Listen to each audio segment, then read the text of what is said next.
Hallelujah. मैं विश्वास करती हूँ कि हम सब खुश हैं और हम सब पवित्र आत्मा से भरे हुए हैं। आमीन। और पवित्र आत्मा से अगर हम भरे हुए हैं तो आज हम कुछ ऐसी चीज के बारे में समझेंगे जो जिसके लिए हमें पवित्र आत्मा की जरूरत है। आमीन। वचन में जाने से पहले हम एक छोटी सी प्रार्थना करेंगे। धन्यवाद पिता परमेश्वर, इस समय के लिए हम धन्यवाद देते, आज के इस दिन के लिए धन्यवाद देते। विश्वास करते पिता परमेश्वर कि आप यहाँ पर उपस्थित हो। पवित्र आत्मा जो हमारे अंदर है वो यहाँ पर हमसे बातें कर रहा है। हम धन्यवाद देते पिता परमेश्वर, आपके हर एक वचन जो मेरे मुख से निकलेगा पिता परमेश्वर, हमारे जीवनों को, हमारे मनों को परिवर्तित करने के लिए होगा, हमें सुधारने के लिए, हमें ताड़ना के लिए पिता परमेश्वर, और जो हमारे लिए भलाई की बातें वही आप कहोगे पिता परमेश्वर। होने देना पिता परमेश्वर, इस वचन से आपको महिमा मिले, ना कि मुझे या किसी और को। इस सारी प्रार्थना आने वाले समय को और इस सारे वचन को आपके हाथ में देते हुए प्रार्थना में यीशु मसीह के नाम से करती, सुन और कबूल कर। आमीन आमीन। आज हम थोड़ा अलग सीखेंगे और मैं आपको मेरे आज के जो वचन जो मैं आपके साथ शेयर करने वाली हूँ उसका टाइटल बताने से पहले एक उदाहरण देना चाहूंगी। आप सभी को तेंदुआ पता है क्या होता है? लेपर्ड, शेर के तरह होता है, चीता की तरह होता है तेंदुआ। बिल्ली की प्रजाति में से होता है वो, तेंदुआ होता है। चीता और तेंदुआ में दोनों में फर्क है। जो तेंदुआ होता है, अगर आपके बच्चों के साथ या आप छोटे थे तभी, अगर आपने अभी तो कोई ज्यादा डिस्कवरी और नेशनल ज्योग्राफी तो नहीं देखता है, पर अगर आपने देखा होगा तो तेंदुआ की बॉडी बहुत स्लिम रहती है। उसमें ना बहुत लचीलापन होता है, बहुत फ्लेक्सिबल होता है और सबसे तेज भागने वाला, दौड़ने वाला वो प्राणी है। और वो झाड़ों के ऊपर भी बहुत अच्छे से चढ़ जाता है। तो एक बार मैं टीवी में देख रही थी तो वो वीडियो में ऐसा दिखा रहा था, जो कुछ तो टीवी पे चल रहा था और मैंने देखा वो तेंदुआ है ना, वो दिन में ये जो लंगूर होते हैं ना, बंदर की एक प्रजाति होती है लंगूर, उनको ना वो देख रहा था कि उसके ऊपर मैं कभी झपटू। उनमें से एक जन भी मिला तो तेंदुआ का 2-3 दिन का खाना हो जाता है। तो दिन भर वो उस लंगूर के वो ग्रुप को ना वो देखता रहा। ये लंगूर लोग है ना, उनको भी पता चल गया कि ये तेंदुआ हम में से किसी को तो खाएगा, हमारे पास यहाँ पर तो बीवी बच्चे हैं, तो हम झाड़ के ऊपर ही रहेंगे। तो दिन भर वो झाड़ के ऊपर एक साथ रहे, और अगर वो तेंदुआ उनके ऊपर शिकार करने का कोशिश कर रहा था तो वो सभी लोग उसके ऊपर ही झपट रहे थे, क्योंकि वो ग्रुप में थे। और दिन भर में वो सक्सेसफुल नहीं रहा, वो तेंदुआ जो था लेपर्ड, वो सक्सेसफुल नहीं रहा, पर उसने हार नहीं मानी। उसने क्या किया, ये जो लंगूर होते हैं ना, वो भले ही कितने भी जंप करे यहाँ से वहां, पर एक उनमें कमजोरी है कि वो रात को ना देख नहीं पाते। उनकी जो आंखों की कमजोरी है, जैसे इंसानों को नाइट ब्लाइंडनेस होता है, अंधेरे में दिखाई नहीं देता है या रात को कुछ ही रंग दिखते हैं, वैसे लंगूर को भी ये होता है कि वो रात को नहीं देख सकते। पर जो तेंदुआ होता है वो रात को बहुत शार्प है उसकी नजर। और वो क्या करता है कि ये जब भी लंगूर अंधेरे में, जब भी वो वही जो जाली पर जो वो लोग बैठे थे ना वहीं पर रहते, और उस टाइम में रात के समय में ये तेंदुआ उनमें से एक बच्चे को झपेटता है और खा लेता है। इसमें से हमें कुछ सीखने को मिलता है कि हमारे भी इर्द गिर्द में एक ऐसा मनुष्य होता है, एक ऐसा आत्मा होता है जो हमें झपेट कर खाने के लिए रेडी रहता है। वो सिर्फ एक मौका ढूंढता है, और वो मौका हमारी कमजोरी होती है। हमारी कमजोरी बहुत अलग अलग तरीके की हो सकती है। हमें लगता है कि हम शारीरिक रूप से बहुत स्ट्रांग है या हम मानसिक रूप से बहुत स्ट्रांग है। हम दिन भर 24 में से 20 घंटे, 18 घंटे, 7 घंटे, 1 घंटा हम अन्य भाषा में बोलते हैं। इसका मतलब हमें लगता है कि हम आत्मिक रूप से भी स्ट्रांग है। ये बात गलत नहीं है कि आप अन्य भाषा में बात करते हो या आप जिम जाते हो या फिट हो, अच्छी खाना खाते हो, पर ऐसा हमारा दुश्मन भी होता है जो हमारे ऊपर भी झपेटने के लिए रेडी होता है, और वो उसी मनुष्य पर, उसी जगह, उसी आत्मा के ऊपर झपेटता है जो कमजोर होती है, जो जागरूक नहीं रहती है। वचन में चलने से पहले मैं आप सभी को एक प्रश्न छोड़ती हूँ। आपको उत्तर देने की जरूरत नहीं है, या आपके लर्निंग के लिए ये प्रश्न को लेकर हम आगे वाले वचन में जाएंगे। क्या आज हम जागरूक है? हम जब भी थके हुए होते हैं ना, या फिर हमारी जो जीवन की कमजोरी होती है, जैसे बच्चे, पैसा, हमारे ब्यूटी, या हाँ सुंदरता, या फिर हमारा घर, हमारे माँ बाप, हमारी बीविया, पति, जो भी आपके जीवन में भी एक कमजोरी होगी। वो कमजोरी को पकड़कर ही शैतान हमारे पीछे पड़ता है। कभी कभी हम जिस चीज को हमारा स्ट्रेंथ मांगते हैं ना, जिसको हम हमारी ताकत समझते हैं, समझो मैं इतना अच्छे से बोल सकती हूँ तो मुझे लगता है ये मेरी ताकत है, पर ये कभी मेरी कमजोरी बन जाएगी ये मैं नहीं जानती हूँ। अगर मेरी जबान में, अगर मेरे टंग में, अगर मैंने आज कॉफी पिया या चाय पिया और वो जल गई और मुझे अभी प्रचार करना है, तो क्या मैं अच्छे से प्रचार कर पाऊंगी?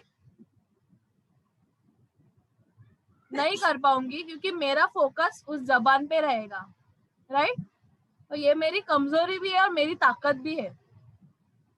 आज हम देखेंगे कि कैसे शैतान हमारे जीवन में, मैं सिर्फ 4 पॉइंट शेयर करूंगी आपके साथ, इन 4 क्षेत्रों के द्वारा वो कैसे हमारे ऊपर झपेटता है। बहुत बड़े प्रचारक को भी वो फ्लैट नीचे ला सकता है। अगर आप सोचिए, जब यीशु मसीह 40 दिन उपवास प्रार्थना करने गए, वो यीशु मसीह है, सृष्टि का रचयिता है, उसको भी वो झपेटने के लिए वहां पर था। तो आप और मैं तो मनुष्य है। हम भले ही पवित्र आत्मा से भरे हैं, पर प्राइमरी लेवल पर हम मनुष्य है। इसके लिए क्या हम जागरूक है? हम कैसे हम सतर्क रह सके, और इन्हीं लोगों पर शैतान या उसकी शक्तियां चलती है जो सतर्क नहीं रहते, जो अपने जीवन के बारे में, जो अपने मन में गंभीरता नहीं है, जिनको कहीं पर हम भी स्ट्रांग रहते हैं। जैसे मैंने कहा कि हमारे कुछ ताकत होते हैं, स्ट्रेंथ्स होते हैं और वीकनेस भी होते हैं, और यही जो जो वीकनेस हमारा होता है ना, वहां पर अगर हम गंभीरता नहीं दिखाएंगे, उसको हमारी ताकत में उसको बदलने की कोशिश नहीं करेंगे, तो हमें ये दुनिया के जो अलग अलग शैतान है, या आत्मिक रूप में जो शैतान है, वो हमें निगल सकता है। इस समय हम पहले पत्रस में जाएंगे, 1 पीटर चैप्टर 5 वर्स 8। पहला पत्रस 5 में वचन 8 में हम पढ़ेंगे। 1 पीटर 5:8 मैं आपके लिए पढ़ूंगी। वचन कहता है, सचेत हो और जागते रहो, क्योंकि तुम्हारा विद्रोही या विरोधी शैतान गरजने वाले सिंह की नाई इस खोज में रहता है कि किसको फाड़ खाए। स्टार्टिंग में ही लिखा है, सचेत रहो, जागते रहो, क्योंकि तुम्हारा विद्रोही, यहाँ पर विद्रोही, यहाँ पर ऐसा तो नहीं लिखा है ना कि लेस्ली का विरोधी है या डेविड का ही विरोधी है। हम सबको विरोधी है। वो मनुष्य हो सकता है, वो कोई वस्तु हो सकती है, वो कोई आत्मा हो सकती है, वो कोई चीज हो सकती है। विरोधी, ओके? विरोधी शैतान गरजने वाले सिंह की नाई खोज में रहता है कि वो किसको फाड़ खाए। आमेन। सतर्क रहना या फिर गंभीर रहने का मतलब क्या है कि हम हमेशा ये ध्यान में रहे, सतर्कता में रहे कि क्या चीज हमारे आजू बाजू में गड़बड़ हो रही है। हमें जानना है कि अगर एक मनुष्य है वो कोई और ही तरीके से बर्ताव कर रहा है, उदाहरण के लिए एक मेरी फ्रेंड है समझो, वो अभी 2 दिन पहले मेरे से अच्छी थी, अभी अचानक से वो मुझसे बात नहीं करती है या मुझे मिलती नहीं है, तो मुझे सतर्क होना है कि कुछ तो गड़बड़ है, या तो मेरे से कुछ तो गलत हुआ है या फिर वो मेरे बारे में कुछ गलत सोच रही है, उसने किया है जो मुझे पता नहीं है। अगर एक सुनामी आने वाली है, जापान की जो सुनामी थी वो बहुत फेमस थी, या फिर जिनको जापान के सुनामी के बारे में नहीं पता, हमारे मुंबई में बहुत बड़ी बाढ़ आई थी 26 जुलाई को। क्या हमें वो क्लाउड बस्ट होने वाला था, उसने बोला था रात को किसी के सपने में कि आज मैं फूटने वाला हूँ, आप लोग घर में रहो? क्या ये जो जुहू बीच का समुंदर है उसने बोला था भाई आज बीच पे मत आओ, मैं आपके घर में आने वाला हूँ? जब भी कुछ होने वाला होता है वो हमको बोल के नहीं आता है, या हमें बोलता नहीं भाई तू सतर्क रहे, मैं आ रहा हूँ। ऐसे ही शैतान और हमारा जो विरोधी होता है वो हमें कुछ बोलता नहीं। इसके लिए हमारे आंख परमेश्वर ने जो दिए है, कान, हमारी नाक, हमारे जो सेंसेस है, और उसके साथ हमारा आत्मा जो है उसको हमको रेडी रखना है। अगर हम फिजिकली भी सोए हैं तो आत्मिकता में हमको जागे रहना है। नहीं तो हम मोस्टली लोग रहते हैं जो रात को बहुत जागते हैं पर आत्मिकता में सो गए, उनको मैं हिलाऊं भी ना तो भी नहीं उठेंगे, क्योंकि हमने वो अपने आप को वैसे बना दिया है। और अगर आपने जो मैंने आपको बताया national geography, I am 110% sure यहाँ पर सभी लोग ने देखा है शेर की कहानी। नेशनल ज्योग्राफी में वो किसके पीछे पड़ता है? जो बछड़ा होता है, हत्ती का बछड़ा हो, सांड का बछड़ा हो, किसी भी छोटे जो वीक होता है, कमजोर होता है, उसके ही पीछे पड़ता है, राइट? वो बड़े वाले हाथी के पीछे पड़ता है क्या? मगरमच्छ होता है, वो भी जब भी वो डियर या कोई भी प्राणी वहां पे पानी पीने आता है, वो पहले तैरता है पत्थर के तरह, वो देखता है कि किसको मैं पकड़ूं और उसी टाइम जाता है कि सब भाग जाए और मैं इसको खाऊं। वैसे ही हमारा विरोधी भी होता है, जो शैतान होता है वो भी हमारी कमजोरता को ही देखता है। आमीन। तो अभी हम देखेंगे कि कौन से 4 क्षेत्र है हमारे जीवन में जो होती है, या जहां पर हमको वो पोक होता है, या फिर वो कैसे हमको खाता है जब ये 4 चीजें हमारे जीवन में होती है। पहले, जब भी हम डिस्करेज रहते हैं, हम दुखी रहते हैं, वो हमें दुखी करता है। हम खुद से हम निराश होते हैं। किसी को अच्छा लग रहा है यहाँ पर निराश रहने के लिए? अगर कोई है तो प्लीज हाथ ऊपर उठाइए। मुझे तो नहीं अच्छा लगता है कि मैं निराश रहूं। वो हमें निराश करता है। कैसे बोलेगा छोड़, अभी परमेश्वर नहीं कुछ करेगा? वो हमें निराश करता है शब्दों के द्वारा, कार्यों के द्वारा। हम देखेंगे कि मैं इसको बोल रहा हूँ ये काम कर, वो नहीं कर रहा है, फिर हमको वो निराश करता है। अगर आप ऑफिस में जाने वाले लोग हो तो आप देखते हो कि आप बहुत मेहनत से काम कर रहे हो। 2 लोग हैं प्रमोशन के लिए लिस्ट में। एक है जो सिर्फ कुर्सी पे बैठता है, आता है, थंब प्रिंट लगाता है और चले जाता है। दूसरा रहता है जो असल में काम करता है। और सर जो होता है आपका बॉस, वो जो थंब प्रिंट वाला होता है ना, उसके ही बड़ाई करता है। और ऐसे ही हम निराश होते हैं। और जिस टाइम हम निराश होते हैं उस टाइम वो हमें खाता है। जोब की जो बीवी थी वो उसके साथ थी, पर वो निराशा का कारण बनी उसका। एक बीवी होती है ना, उसको क्या कार्य होता है, बीवी हो या पति हो, ऑपोजिट साइड, या फिर हम बच्चे भी हो, हमारा काम ये होता है कि हम हमारे माता पिता को या हम हमारे पति या पत्नी को हम प्रोत्साहित करें। अगर हम हार रहे तो भी हम जीतने का है ना उनको प्रोत्साहन करते हैं। पर ये जॉब के बीवी ने क्या किया, उसको निराशा किया। तेरा परमेश्वर किधर है, उसको कोस तू। ऐसे ही ये शब्द हमारे मुख से नहीं आते। ये जो हमारे इधर कंधे पे बैठा हुआ होता है ना, जिसको हमने परमिशन दिया है कि तू यहाँ पे बैठ, वो हमारे कान में बोलता है और हमारे मुख से सब निकलता है, या हम ऐसे करते हैं। या तो ये हमारे साथ होगा या ये हम किसी और के लिए करते हैं। या तो हम निराश होंगे या हम किसी के निराशा का कारण बनेंगे। ये एक चीज है। दूसरा है, जब भी हम असंतोष रहते हैं, डिसकंटेंटमेंट, जितना है उतने में हम खुश नहीं होते, हमको और चाहिए और चाहिए। ये दूसरा चीज है। कैसे, वो देख तेरा बाजू वाला, उसके पास तो नौकरी नहीं थी ना, अभी नौकरी भी है, छोकरी भी है, तेरे किधर है। ये कैसे परिवार वाले लोग बोलते हैं, वो देख तेरे से उम्र में छोटी है या छोटा है, उसका शादी हो गया, उसके 2 बच्चे भी है, तुम्हारा कभी होगा। मुझे बहुत लोग बोलते हैं, अभी मैं ग्रेजुएट हो गई ना, तुम्हारी शादी कब है। या फिर बाजू वाले ने फ्रिज लाया, हमको भी फ्रिज लाने का है, हमारे पास है फ्रिज, अभी 2 दिन पहले 5 साल पहले हमने लाया, पर हमको और एक लाने का है।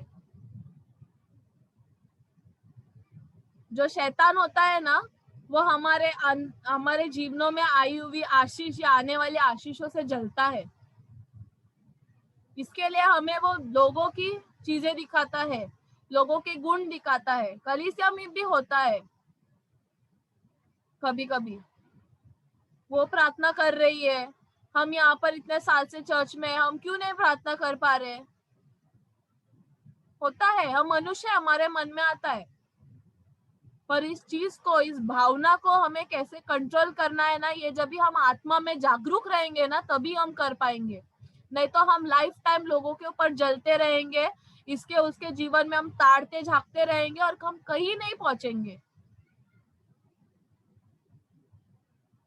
हमारे कलीसिया में, बाहर के कलीसियाओं में कितने सारे लोग हैं जो बुजुर्ग है, बहुत साल से कलीसिया में, पर अभी भी उनको वो एक ही चीज बोलते हैं, पास्टर आप ही प्रे करो, मेरा परमेश्वर नहीं सुनता है।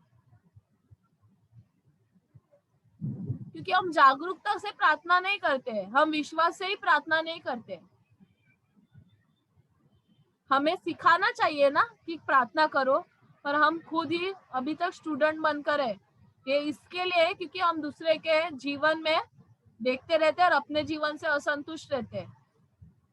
हम यूहन्ना में जाएंगे, जॉन चैप्टर 15 वर्स 11, यूहन्ना 15 में वचन 11।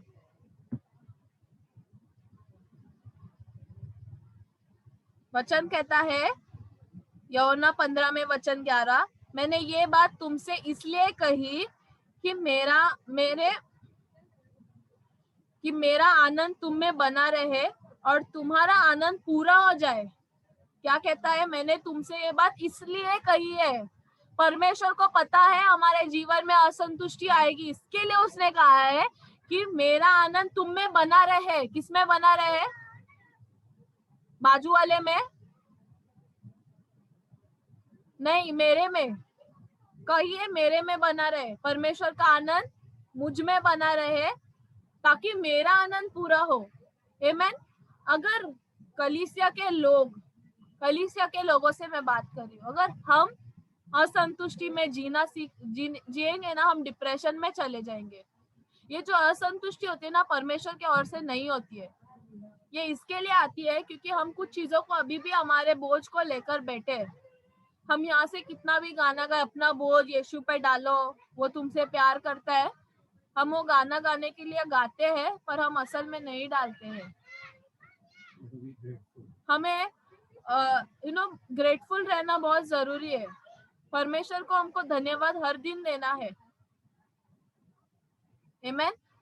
तीसरा, जब भी हम संदेह करते हैं, ये जो शैतान होता है वो संदेह का हमारे मन में डालता है। उसको भी संदेह हुआ था कि क्या परमेश्वर मुझसे प्रेम करता है, मैं स्वर्ग में हूँ। उसको संदेह हुआ कि वो जो गाता है या जो हार्प बजाता है, इतना सुंदर एंजल है लूसीफर, उसको संदेह हुआ कि क्या लोग मुझे देखते हैं, क्या ये सच्ची में परमेश्वर ने कहा है। ये पहला प्रश्न हमारे मन में आएगा। हम पूरा बाइबल पढ़ चुके, हमारे जीवन में बहुत सारे चिन्ह चमत्कार हो गए, हम मरते मरते उठे, जीवित हुए, पर फिर भी हम बाद में आके किसी को तो पूछेंगे क्या परमेश्वर ने तुमसे कहा। बहुत टाइम जब भी हम प्रोफेसी करते हैं ना, जो भविष्यवाणी करते हैं, ये मेरे साथ बहुत टाइम होता है। मैं जिनको भी अगर पर्सनली जाके भविष्यवाणी दूं ना, वो पहले टाइम सुनते हैं, फिर मैं घर पे आ जाती हूँ, फिर मुझे फोन करते हैं, ऐसा परमेश्वर ने कहा क्या आपको, सच्ची में ऐसा होता है क्या सिस्टर। अगर मैं उदाहरण के लिए यहाँ पर किसको लूं, फ्लोरी आंटी को लेती हूँ। आंटी बुरा मत मानना, ओके। अगर मैं फ्लोरी आंटी को बोलती हूँ, फ्लोरी आंटी, मैंने अभी प्रेजेंट वर्शिप के टाइम मुझे परमेश्वर ने दिखाया कि आपके जीवन में 10 करोड़ रुपए आ रहे हैं। फ्लोरी आंटी के पहले आग बड़े हो जाएंगे, ठीक है। मैं सिर्फ उदाहरण दे रही हूँ, और ऐसा हो आपके जीवन में 10 करोड़ आए, मैं फिर आंटी बोलेगी वाह वाह वाह। उस टाइम आंटी को बहुत अच्छा लगेगा, हम प्रार्थना भी करेंगे, ठीक है, और मैं घर पे आ जाऊंगी अभी कलीसिया से। फिर आंटी क्या करेगी, सोचेगी, ठीक है, हम सोचने में बहुत माहिर होते हैं। सोचेगी सोचेगी, पहले तो घर पे जाते वक्त वो सोचेगी कि 10 करोड़ आएगा तो मैं क्या करूं इसका। फिर खाना बनाते टाइम सोचेगी सच्ची में आएगा क्या 10 करोड़, वो तो मेरे से कितनी छोटी है, मेरे उसके उम्र के बच्चे हैं, वो बच्ची मेरे को बोल रही है, परमेश्वर ने उसको बताया कि आपके जीवन में 10 करोड़, मेरे को क्यों नहीं दिखाया फिर।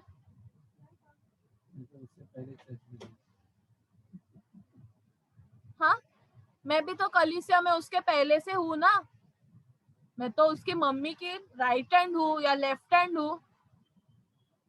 मुझे क्यों नहीं बताया परमेश्वर ने, सच्ची में ऐसा होगा क्या। फिर आंटी मेरे को फोन करेगी, तुमने सच्ची में देखा क्या। खत्म, वो प्रोफेसी मैंने दी, मैं प्रार्थना कर रही हूँ आपके जीवन में पैसे आने के लिए, पर वो नहीं आएंगे क्योंकि हमने संदेह किया। परमेश्वर ने आदम और हवा को क्या बोला कि दूधो नाव पूतो फलो और पूरे सृष्टि में भर जाओ, भरने का काम किया, उनको अधिकार भी दिया, पर उन्होंने क्या किया, संदेह किया।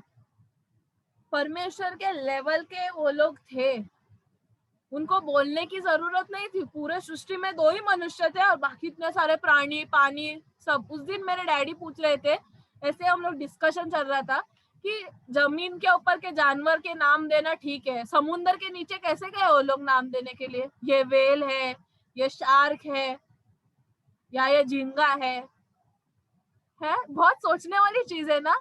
देखो, उनको इतना अधिकार दिया था, पर फिर भी वो लोगों ने संदेह किया, और क्या किया, पाप किया ना। जिस टाइम हम संदेह करते हैं, हम पाप करते हैं। आमेन। जो शैतान होता है, इससे बदतर कर सकता है कि हमारा जो हमें सैल्वेशन मिला है ना, व्हाट इज सैल्वेशन, उद्धार मिला है, उसके ऊपर भी हमें शंका दिलाता है कि तुमने अभी अभी समझो, मुझे उद्धार मिला है, मैं 2014 में मुझे बैप्टिज्म मैंने लिया है, अभी कितने साल हुए, 7 8 10 साल हो गए समझो। फिर मैंने अभी समझो, उदाहरण के लिए मेरा एक बॉयफ्रेंड है, उदाहरण के लिए, ओके। अभी मैंने बॉयफ्रेंड बना है, मुझे किसी को पता नहीं है, पर फिर भी मैं चर्च आती हूँ और परमेश्वर मेरे जीवन में कार्य कर रहा है। फिर एक बार कोई वचन बोलता है कि आपके, वो कोई प्रोफेसी करता है या वचन में आता है कि ये ऐसा रिश्ता सही नहीं होता है, फिर मैं डिसीजन लेती हूँ कि ठीक है, मैं वो रिलेशन में नहीं रहूंगी और मैं वापस कलीसिया में आना शुरू कर देती हूँ, जैसे मेरा रिश्ता था वैसे रहती हूँ।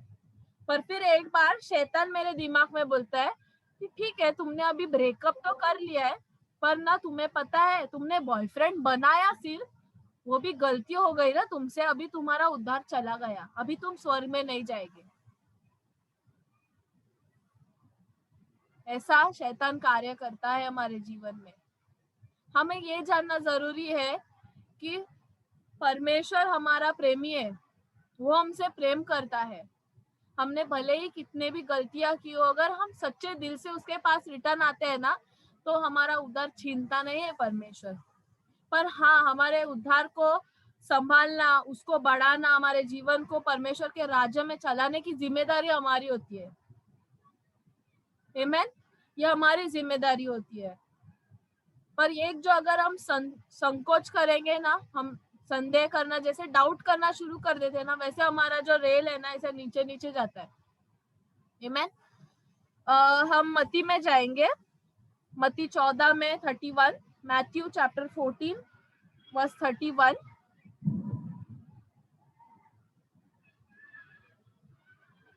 वचन कहता है, यीशु ने तुरंत हाथ बढ़ाकर उसे थाम लिया और उसे कहा, हे अल्पविश्वासी, तूने क्यों संदेह किया।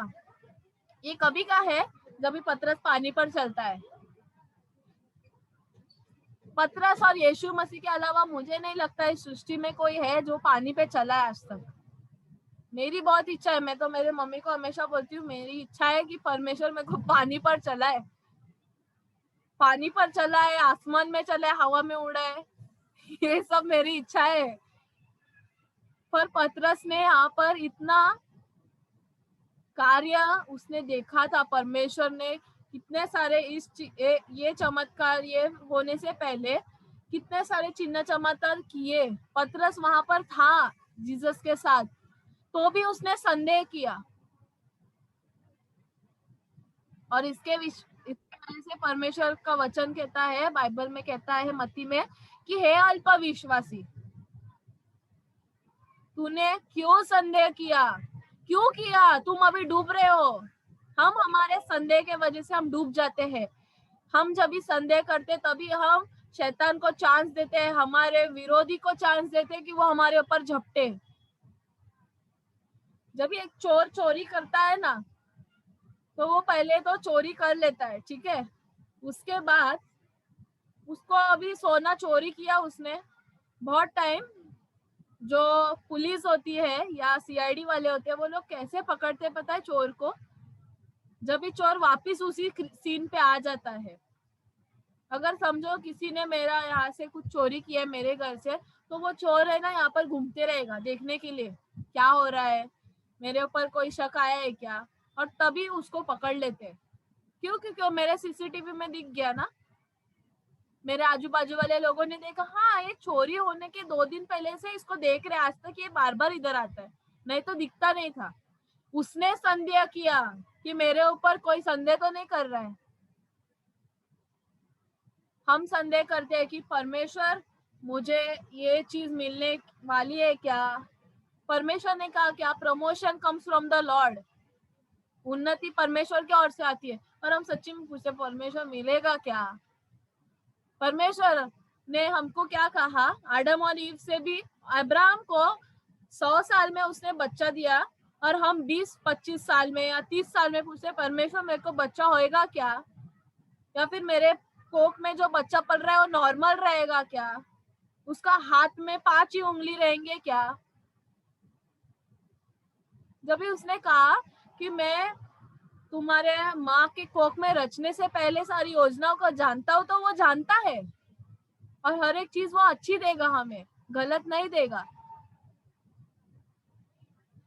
हम जब भी संदेह करते हैं हम नीचे गिरते हैं, आमीन, और इससे हम दुखी होते हैं और परमेश्वर के आत्मा को भी दुखी करते हैं, क्योंकि उसका आत्मा हमारे अंदर रहता है। आमीन। लास्ट 4th पॉइंट, जब भी हम परमेश्वर का अनादर करते हैं और हम मतभेद लाते हैं, परमेश्वर का अनादर करते हैं और हम मतभेद लाते हैं। कैसे? शैतान चाहता है, हमारा दुश्मन चाहता है कि हम परमेश्वर की आदर ना करें। वो चाहता ही है, वो रुका है कि अब भी बस तुम तुम्हारे पास्टर के बारे में गलत बोलो, तुम कलीसिया के उस इंसान के बारे में बुरा सोचो, तुम कंपैरिजन करो उसके अंदर। आप जैसे तुलना करते हैं ना, तुलना करो।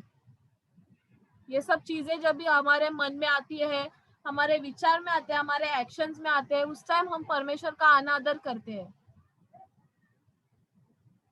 क्योंकि परमेश्वर के वचन में क्या कहा गया है कि तुम मेरे किसी भी मनुष्य को एक गिलास पानी दो तो तुम मुझे दे रहे हो, ऐसा है, राइट?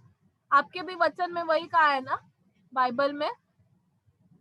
हाँ, तो अगर मैं शिंदे आंटी का अनादर करती हूँ या उनके बारे में बुरा सोचती हूँ, या मेरे मन में ऐसा आती है कि आंटी कितना बात करती है या कुछ भी, तो इसका मतलब है मैं परमेश्वर का अनादर कर रही हूँ, क्योंकि उनके अंदर जीवित परमेश्वर है। और क्या होता है जब भी हम अनादर करते हैं, हम मतभेद लाते हैं, तभी मेरा और आंटी का रिश्ता खराब हो जाएगा। फिर जब भी आंटी मेरे सामने आएगी, या तो मुझे इरिटेशन होगा, या मैं उनसे आंख से आंख नहीं मिला पाऊंगी, या वो मेरे आजू बाजू में रहेगी तो मैं बहुत सोच समझ के बातें करूंगी। अगर आंटी को नहीं पता है कि मेरे मन में उनके लिए अनादर है, फिर आंटी मुझे बोले कि बेटा मेरे घर पे बर्थडे है मेरे पोते का, आप आ जाओ खाने के लिए, बर्थडे के लिए उसको आशीष देना। फिर मैं जाऊंगी, फिर जाने से पहले मैं आंटी को 10 कारण दूंगी, आंटी मैं नहीं आ सकती हूँ, मुझे काम है। फिर आंटी बोलेगी नहीं तुम 10 मिनट के लिए तो भी आओ, फिर मैं जाऊंगी। ठीक है, अभी इतना बुला रही है आंटी तो मैं जाती हूँ, नहीं तो उनको बुरा लगेगा, या फिर उनको शक होगा कि मेरा कुछ तो खटका है उनके साथ। फिर मैं जाती हूँ, ठीक है। फिर आंटी के घर पे जाऊंगी, फिर आंटी से मेरे को बात करने में हिचकिचाहट होगी, फिर हम फेक स्माइल देंगे, नकली नकली दिखावा रहेगा हमारा, हम मास्क लगा के जाते हैं फिर, जो हमारा रियल फेस नहीं होता है। इसका क्या है, हम मेरे और आंटी के जीवन में, हमारे रिश्ते में एक मतभेद आ गया है, एक डिवीजन आ गया है। ये डिवीजन आपके और मेरे जीवन में भी आ सकता है अगर हम सतर्क नहीं है। हमें जानना है, अगर अगर मेरे मन में कलीसिया के या किसी बाहर के भी इंसान के बारे में कुछ भी हिचकिचाहट होती है, इसका मतलब है कहीं पर तो ये जो पवित्र आत्मा का कार्य नहीं हो रहा है, मेरा कहीं पर पवित्र आत्मा के साथ भी कनेक्शन टूट गया है। अगर मैं ये वचन कह रही हूँ, तो अगर मेरे डैडी को मेरे से कोई मतभेद है तो वो सोचेंगे कि ये मेरे को ही बोल रही है, 100%, ये मेरे को ही क्यों बोल रही है, या ऐसे ही प्रार्थना क्यों की। होता है, ये तभी होता है जब भी हम अनादर करते हैं परमेश्वर का और उसके वचन का, और परमेश्वर के मनुष्य का भी। आमेन। और ये उन्हीं लोगों के बीच में होता है जो आपसे प्रेम करते हैं, माँ बाप के बीच में, पति पत्नी के बीच में, बच्चों के बीच में, फैमिलीज के बीच में। फैमिली है या एक वैवाहिक जोड़ा है, परमेश्वर का बहुत पसंदीदा रिश्ता ही है। सबसे पहला जो चिन्ह चमत्कार था वो यीशु मसीह ने एक शादी के हॉल में ही किया था, सबसे पहला। और वहीं पर यह शैतान घुसता है,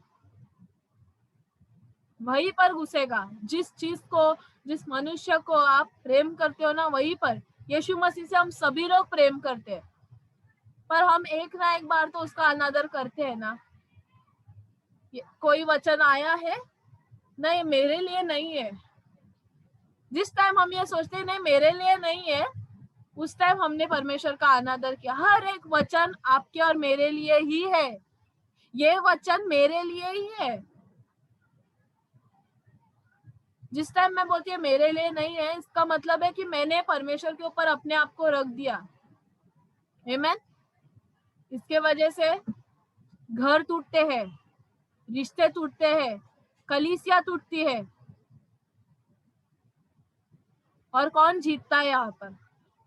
जो हारा हुआ है उसको हम जिताते हैं।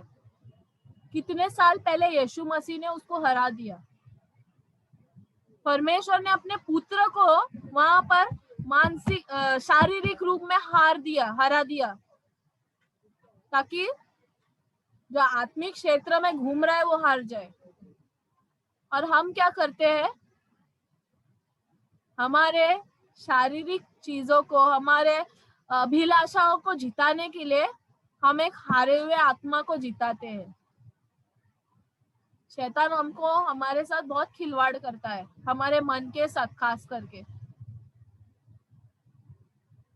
मेरे डैडी एक वचन हमेशा दोहराते हैं, मैं सोशल वर्क के फील्ड में हूँ, वो मुझे हर दिन ये चीज बोलते हैं कि तुमको बहुत नम्र होना है, तुमको बहुत नम्र होना है। कभी कभी मैं सुनती हूँ, कभी कभी मैं उल्टा उत्तर भी देती हूँ, क्या मैं नम्र नहीं हूँ क्या? जिस टाइम मैंने ये बोल दिया, खत्म, मेरी नम्रता 0 हो गई। फिर मुझे 1 से स्टार्ट करना पड़ता है। दूसरी बात, मेरे पापा हमेशा बोलते हैं, he who is wise is in own sight is otherwise। मतलब जो अपने दृष्टि में बहुत बुद्धिमान है ना, वो बुद्धिमान नहीं होता है, मूर्ख होता है। मूर्ख कौन है? शैतान है। और वो मूर्ख किसको बनाता है? जो कमजोर है। क्या आप और मैं कमजोर है? नहीं। हमको परमेश्वर का वचन कहता है कि मैंने तुमको मेरी आत्मा दी है। परमेश्वर की आत्मा कमजोर आत्मा नहीं है, वो बहुत सामर्थी है।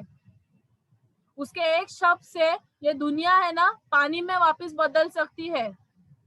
पर हम क्या करते हैं? मूर्ख बनते हैं। हमको लगता है नहीं, परमेश्वर ये पानी में नहीं, मैं खून में बदल सकता हूँ। हम खून में बदलने के लिए हमारा खून हो जाता है, हमारे आत्मा का खून हो जाता है, हमारे मन का खून हो जाता है। तीसरी बात, a man goes pride goes before downfall।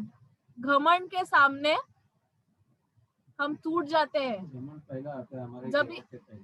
हाँ, घमंड हमारे गिरावट के पहले आता है, वचन में भी है। हम वचन में नहीं जाएंगे अभी वहां पर ऐसा होता है।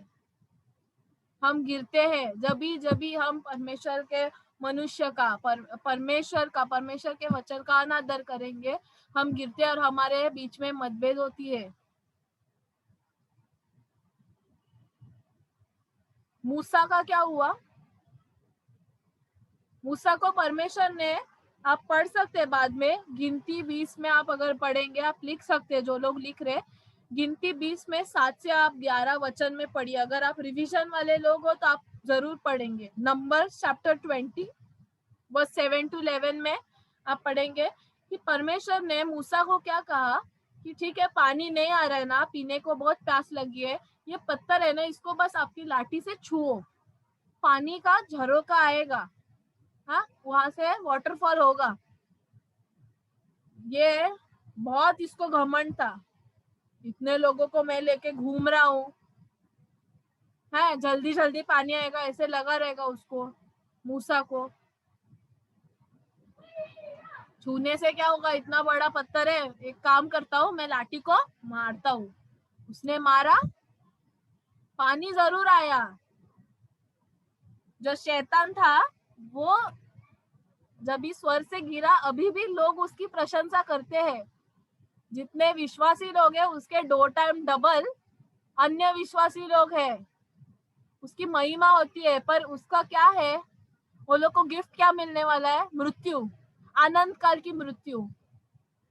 और ये मूसा के साथ क्या हुआ? अभी इतना उसको परमेश्वर ने अभिषेक किया था, हाँ, बहुत अच्छा अनॉइंटिंग था। परमेश्वर को उसने देखा, परमेश्वर की आवाज सुनी, इतने सारे समुद्र को दुभागा, अभी तो पर्वत में से पानी निकाला, पर क्या वो वाचा की जमीन में जा सका? नहीं गया वो। क्यों? क्योंकि उसका घमंड रास्ते में आया, परमेश्वर के और उसके रिश्ते में मतभेद हुआ, उसको ताड़ना पड़ी। जब भी अगर आपको कलीसिया में अगर ताड़ना पड़ती है, आपके जीवन में भी, मेरे मम्मी डैडी भी, अगर मुझे कुछ, मैं जिद पकड़ के बैठू ना, तो पहले ना ना ना ना बोलेंगे, समझाएंगे मुझे 10 बार। मेरी मम्मी तो चुप ही बैठती है, बोलती है ठीक है, फिर बाद में वो बोलेंगे ठीक है, तेरे को जानने का है ना, जा, ये करने का है ना, करो। फिर क्या होता है, मैं निराश होकर वापिस आ जाती हूँ। फिर अभी मुझे बुरा लगा, फिर मैं जाती हूँ डैडी के पास, थोड़ा मस्का पानी मारती हूँ। मेरे डैडी के साथ रिश्ता अच्छा है, तो डैडी बोलते ठीक है अभी हो गया ना, अभी नेक्स्ट टाइम मत करना। पर मेरी मम्मी भी औरत है ना, फिर वो क्या बोलेगी, हो गया, मजा आया, मैं बोली थी तो तेरे को मत जा। फिर मैं बोलती सॉरी मम्मी, अभी से नहीं करेगी। पर मेरे सॉरी बोलने से जो मैंने गलती की वो सुधारी जा सकती है? नहीं सुधार सकते हम। आदम और हवा ने सॉरी बोला, पर वापिस उनको कुछ मिला, क्या हुआ, एक उनके पुत्र ने दूसरे पुत्र को मार दिया। सबको पसीना बहाना पड़ा, लेबर पेन हुए, सॉरी बोलकर कुछ हुआ? उनको तो स्वर्ग से भगा दिया गया, उनको निकाल दिया ईडन में से। वाचे की भूमि में मूसा भी नहीं गया, कोई और गया। ऐसा ही गलती कलीसिया में भी होती है, घरों में होती है। हमको लगता है हम ये घर बहुत अच्छा चला सकते हैं, मेरे बाप को क्या पता है, फोन में बहुत अच्छे से चला सकता हूँ, इसको क्या पता है, ये तो पहले जमाने का है। फिर हम फोन दिखाने जाते हैं, हैंग हो जाता है, फिर क्या पड़ता है, फटका। घर चलाने जाते हैं, हमको लगता है ये पेपर वर्क मैं अच्छे से कर सकता हूँ। फिर क्या होता है, कोई और आपको आइडिया देता है, फिर घर बेचने को लगाता है, और फिर क्या होता है, 1 लाख में से 20,000 आपको मिलता है, बाकी का सब उसका। क्यों? उसने आपको मदद की ना, उसका आइडिया था। हमारे साथ हुआ ही ये। मेरे रिश्तेदार ने बहुत अच्छा घर बेचा, करोड़ों में बेचा, और वो रास्ते पे आ गया। और बाकी जो लोगों ने उसको आइडिया दी थी ना, जो लोग मतभेद कर रहे थे वो शैतान की तरह, वो लोग आज भी जिंदा है। वो तो खुशी से नहीं जी पाएंगे ऑब्वियसली, पर जो खुद को बहुत ज्यादा होशियार समझता था ना, जो जिसने परमेश्वर के लोगों को दुखाया और परमेश्वर के लोगों में मतभेद लाया, वो नहीं जीता, रास्ते पे आ गया। कलीसिया में भी ऐसा ही होता है। अगर अगर यहाँ पर मेरी आवाज सुनने में से किसी को ऐसे लगता है कि ना हम ये मिनिस्ट्री बहुत अच्छा कर सकते हैं, या इससे मैं अच्छा प्रार्थना करता हूँ, या इससे मेरे को ज्यादा बुद्धि है, अगर मैं 1 घंटे के लिए वचन पढ़ती हूँ और आप 7 घंटे के लिए वचन पढ़ते हैं, आप मेरे से महान नहीं होते। परमेश्वर के नजर में हम सब एक समान है, हम इक्वल है। हम क्या करते हैं, हम हमारे होशियारी दिखाने में बहुत गलती कर बैठते हैं। इसके लिए हमको नम्र रहना जरूरी है। पर हमारे लिए एक खुशखबरी है।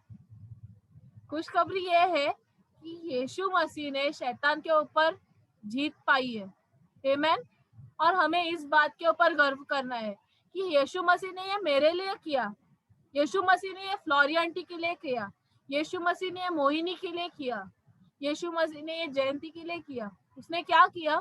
शैतान के ऊपर जीत पाई। आमीन। इसके लिए हमें यीशु मसीह से जुड़ना है, उसको ही पकड़कर हमें जीना है। बाकी दुनिया की चीजों को अगर हम पकड़कर चलेंगे ना, तो हम हमेशा दुखी रहेंगे, हमारे रिश्ते खत्म हो जाएंगे, हमारे जीवन में उन्नति नहीं आएगी, हमारे जीवन में आशीषें नहीं आएंगी। आपके जीवन में 1000 लोग आशीषें घोषित करेंगे, पर वो आशीषें आपके जीवन में वास्तविकता में नहीं आएगी, क्योंकि हम हमारे सोच के तौर से जीते। हम दुख लेकर बैठे, वो मेरे को वैसा बोली, वो चर्च में आंटी मेरे को ही क्यों पैसा बोली, वो मेरे ही बच्चे लोग को क्यों चिल्लाती है। मैं आपके लिए एक उदाहरण देती हूँ, जीवित उदाहरण है। जब भी मैं जूनियर चर्च लेती थी, तभी 2 बच्चे थे कलीसिया में, वो थोड़े से मस्ती थे, और उनके पीछे मैं हमेशा लगी रहती थी, तू इधर बैठ, तू इधर बैठ। और उनके मम्मी को जाके बोलती थी, देखो आंटी आपकी बेटी मेरा बात नहीं सुनती है। आज वो बच्चे लोग मेरे जैसे बात करते। क्यों? क्योंकि उनको मैंने जब भी ताड़ना दी ना, तभी उनको वो गुस्सा आया। पर आज उनको ऐसे लगता है कि हाँ, लेस्ली दीदी ने जो बोला था ना, वो सही था।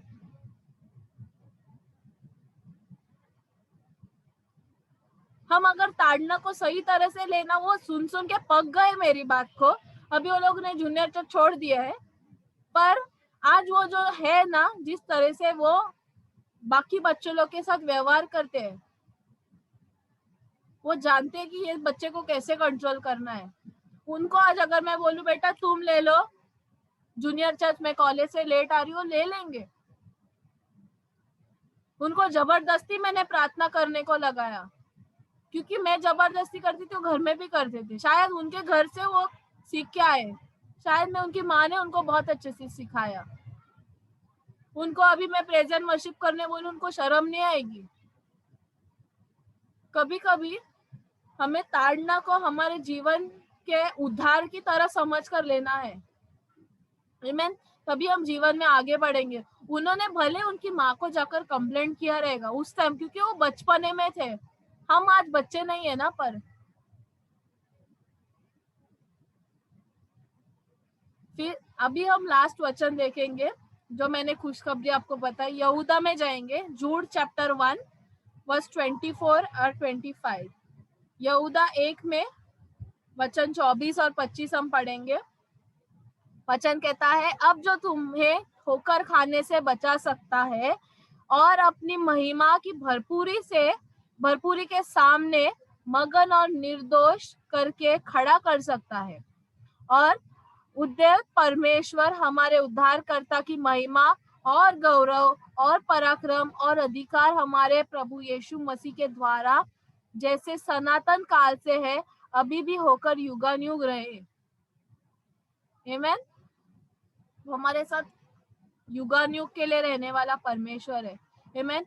जब भी हम परमेश्वर से हम चिपके रहेंगे ना, जब भी हम परमेश्वर का हाथ नहीं छोड़ेंगे, भले ही कोई परिस्थिति आए, भले ही हमारे जीवन में हमारा घर टूट रहा है, या हमारे पैसे नहीं आ रहे हैं, या हमको प्रमोशन नहीं मिल रहा है, हमारे बच्चे गड़बड़ कर रहे हैं, तो भी अगर हम परमेश्वर से हम ना लग करेंगे कि परमेश्वर तेरा हाथ ही नहीं छोड़ूंगा मैं, मेरे जीवन में जब तक कार्य नहीं होता है, कार्य होने के बाद भी नहीं हाथ छोड़ूंगा, तभी ये सारे जीवन आनंद, भरपूरता की आनंद हमारे जीवन में आएगी। सारी आशीष हमारे लिए जीवन में हमारे कार्यशील होना शुरू करेंगी। आमीन। इसी के साथ अभी मैं फिर से आपको ये प्रश्न पूछती हूँ, क्या हम जागरूक थे? अभी शायद आपको ये क्वेश्चन अपने आप के लिए आंसर करने के लिए इजी हो जाएगा कि क्या हम जागरूक थे हमारे जीवन में, हमारे आत्मिक जीवन में, मानसिक जीवन में जो कुछ चल रहा है उसके बारे में क्या हम जागरूक थे? क्या हम ये जान पा रहे हैं कि ये किसका कार्य हो रहा है हमारे जीवन में? अगर मैं ऐसे बर्ताव कर रहा हूँ तो क्या ये पवित्र आत्मा के द्वारा है या कोई और आत्मा के द्वारा है? आमीन। आइए हम छोटी सी प्रार्थना करके वचन को समाप्त करते हैं। धन्यवाद पिता परमेश्वर, इस समय के लिए हम धन्यवाद देते हैं। हम धन्यवाद देते हैं सारे वचन के लिए पिता परमेश्वर। धन्यवाद देते पिता परमेश्वर कि आज आपने हमारे आंखों को खोल दिया पिता परमेश्वर। आज आपने हमारे मन को फिर एक बार सोचने के लिए लगाया पिता परमेश्वर कि क्या हम जागरूक थे पिता परमेश्वर।